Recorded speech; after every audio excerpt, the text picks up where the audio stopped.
Hey, good morning. How are you? You know, I made a cup of coffee this morning, and let's give it a taste. That's a good cup of coffee. But I'm trying to solve what I see as a problem in the process. And I've been experimenting, and I've come up with a second way of making coffee. And let's give this a taste. Mmm. Wow, this is a better cup of coffee. Smoother, a little more mouthfeel. It's really good. And it only took me about 30 seconds longer to make it. And it really solves for me, in my house, the way I make coffee, it solves a problem I think a lot of us have noticed that are sort of mindful or interested in getting the most out of our coffee experience.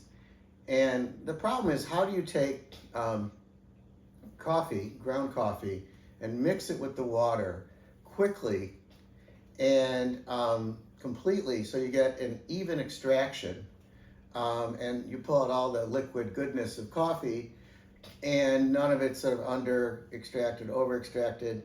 And so what you've probably noticed, what I noticed, I usually do pour over, that's my usual way, is sometimes the coffee sort of clumps together and these little dry clumps float around, they even stick to the side of the cone.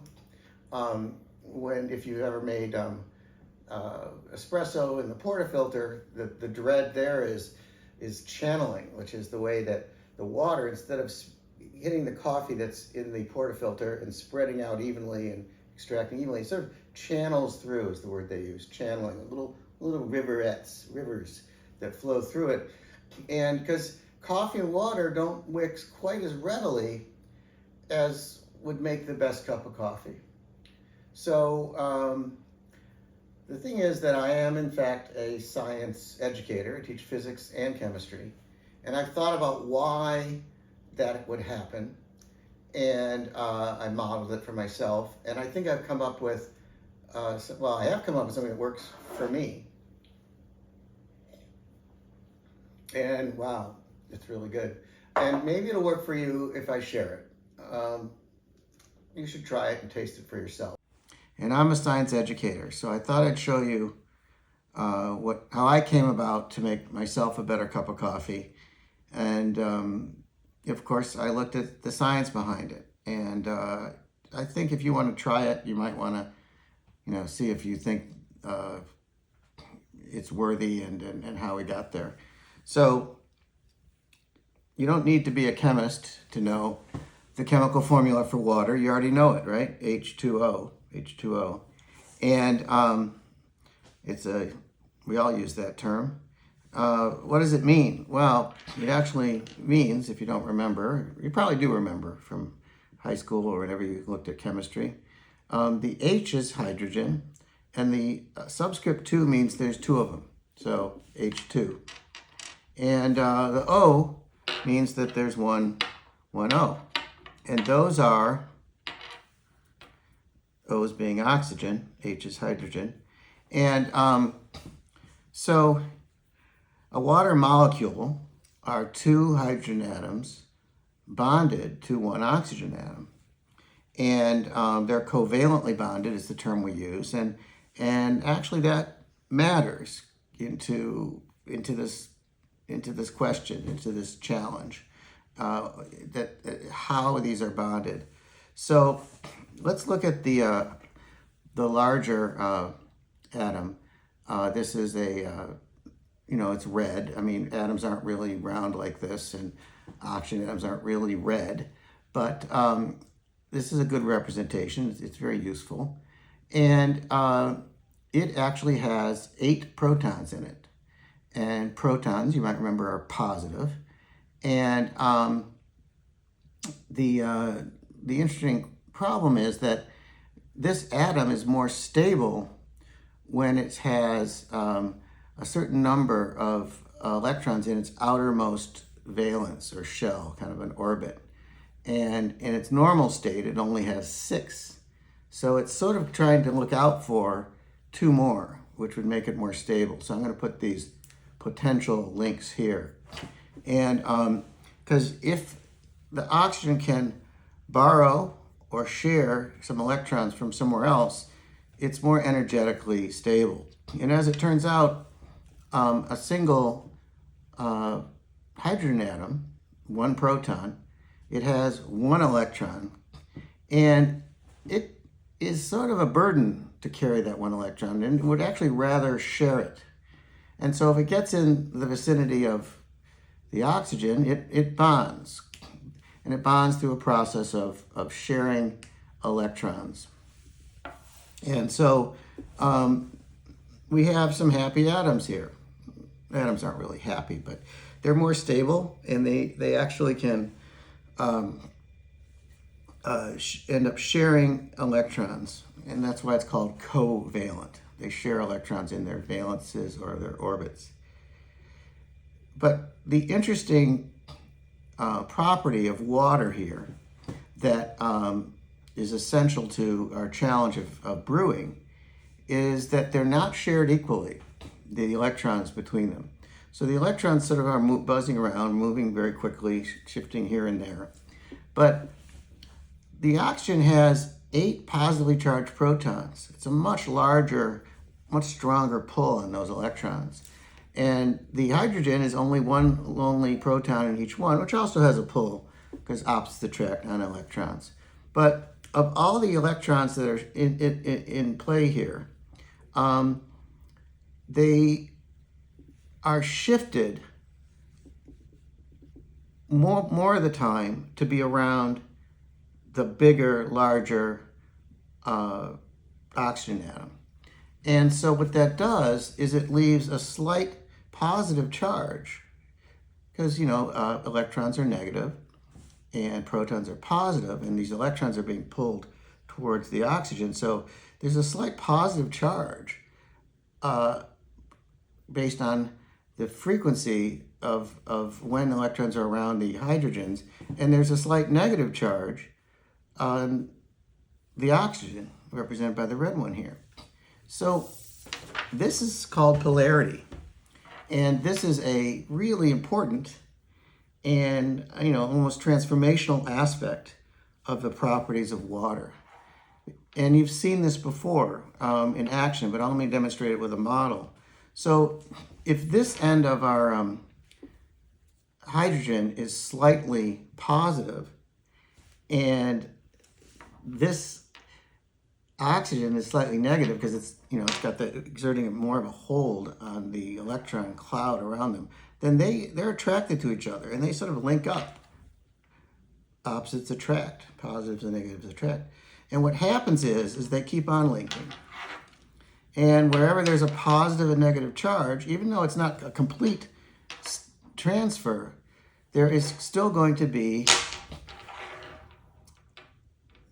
this bonding happening, this attraction between the positive and negative sides of a water molecule, because the charge is not evenly distributed on a single water molecule. And then when you put them all together, they form these chains. And it's sometimes called hydrogen bonding because there's so many hydrogens involved, but it is really known as polarity. Like a magnet, an individual water molecule is polarized with a negative and positive side.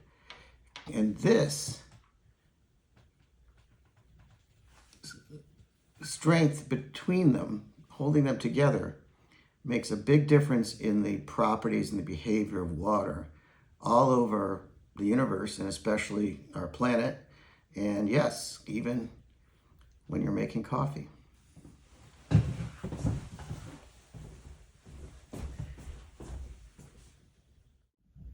We don't think of water as being sticky, but in fact, each water molecule is polar and has a differential charge on one part of it to another. So it sort of sticks together, kind of the way a magnet does. And I can show you water sort of sticking to itself. Let's try to see how many drops of water I can put on this penny here. 1, 2, 3, 4, 5, 6, 7, 8, 9, 10, 11, 12, 13, 14, 15, 16, 17, 18, 19, 20, 21, 22, 22, till it rolled off. Now, isopropyl alcohol, which I have in the other vial, is not polar. It's not a polar liquid. And each molecule of alcohol does not have any attraction or to another. Let's see how many drops I can get of alcohol in a penny. 1, 2, 3, 4, 5, 6, 7, 8, 9, 10, about 11. There we go, it's going off. So certainly a lot fewer before gravity kind of pulls it aside, whereas the water sort of holds its own for quite a while against gravity. Well, let's look at something else for a moment. I think I'll just slide this over. And I'm going to put some water down.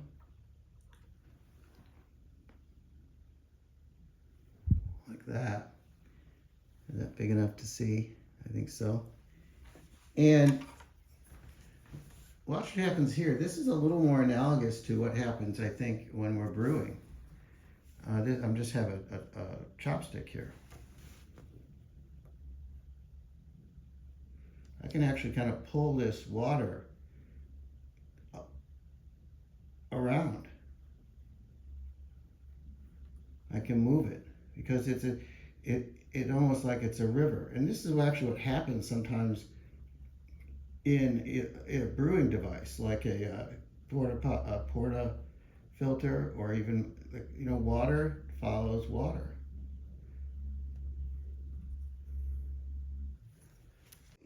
It's not a bad thing. I mean, this is why rivers can flow. This is why they stay in their banks. This is why raindrops form. In fact, it's what carries the chemistry of life. Its ability to hang on to things, dissolve things, and move them around. And I think the solution that I was thinking of was, well, let's use this property of water to our advantage instead of letting it get in the way of distributing hot water around and through freshly ground coffee. So I've got two piles here. They're about the same. They're actually the same coffee. I just ground them. And this one's just a little bit wet, maybe the consistency, I'd say, of wet sand. So I'll put some water onto the dry. Let's see what happens. Well, it kind of rolls off, right? And, it's not attracted inherently to the coffee grounds. Let's see what happens when I drop some water onto the wet or moist grounds. Look at that. They get soaked right in. And what's happening here, wow, it just keeps going, is there are each individual piece of coffee, ground up piece of coffee, is already wet. And so the properties of attraction here, of water attracting water, is pulling that water in every different direction around every little piece of coffee instead of sort of funneling it away. So because all the grounds are evenly wet, when we add more water, it will remain distributed throughout the entire mass of coffee. And this is what I did this morning to make a better cup of coffee. I moistened the freshly ground coffee first, really got it kind of wet, as you see here, and then I brewed my coffee. Let's take a look at a video I made. And so, how much water should one use to moisten the coffee to get this better brewing? And that it doesn't make as much difference as one might think. It's really about handling the coffee, but roughly I use for my morning brew here. I actually use 5 of these 2 tablespoon scoops, that makes, I make about 2 mugs of coffee, so that's about 28 ounces, so a fair amount of coffee. Then I mix in about 1/3 by volume dry coffee to water, so we'll do that. And I just use a cereal bowl. I don't use anything fancy. And give it a little stir so that the grounds are evenly moistened. And it's not really brewing yet. Now, if you put a little more, a little less, that's going to affect how it handles, but not really the taste. So I use a pour over, and I'm quite sure this would work in a auto drip, maybe even better. And it does work with portafilter, so you want to not use too much water so it doesn't start to drip through the filter. But it's about the consistency of wet sand. You can see that. It's kind of easy to handle. I actually think it's easier, in some ways less messier to handle than dry coffee, so I don't consider it difficult. Hopefully you wouldn't too if you try it. So that goes in there. And I'll go get the water. So what I like to do is be sure to use 2 or 3 big, kind of aggressive pours so that you really get all the coffee brewing at once, like that. And I know some of you are saying, oh, shouldn't I be using one of those little, I don't know, curved spout dribble things that carefully dribble, dribble, dribble? Well, it makes worse coffee, so I've tried it, and it doesn't work well. You really want to do this method where you get a lot of water all over a lot of grounds very quickly. After it goes down a little bit, usually about a minute, minute and a half, I do a second pour, and I'll do that in a moment.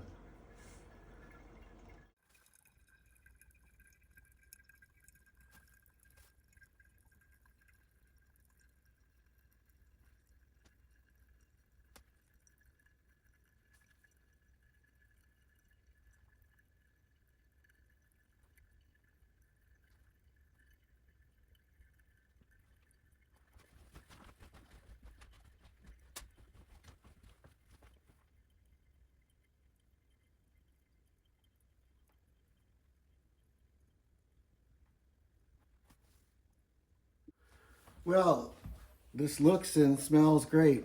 By the way, what do I mean by it looks good? Well, this shape here of what this cone looks like after the water's been put through it, which has a lot of coffee, some coffee on the sides and some on the bottom, is actually good. This is the sort of anatomy of a good pour.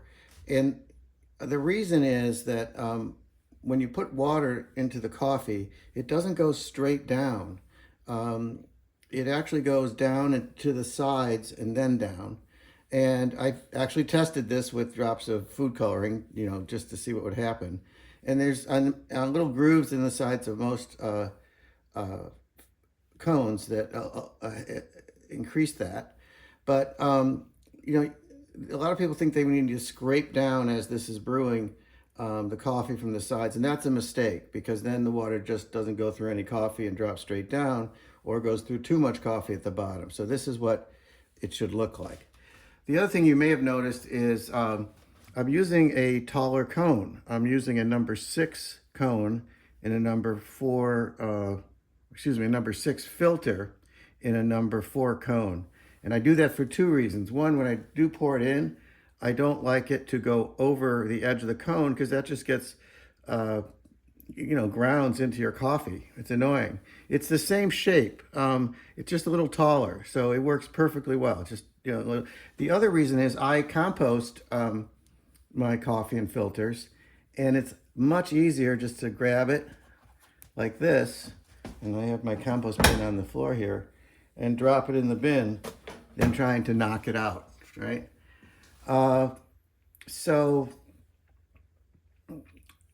let's move this aside. In fact, I think I'll pour myself a little coffee, a little warm up here.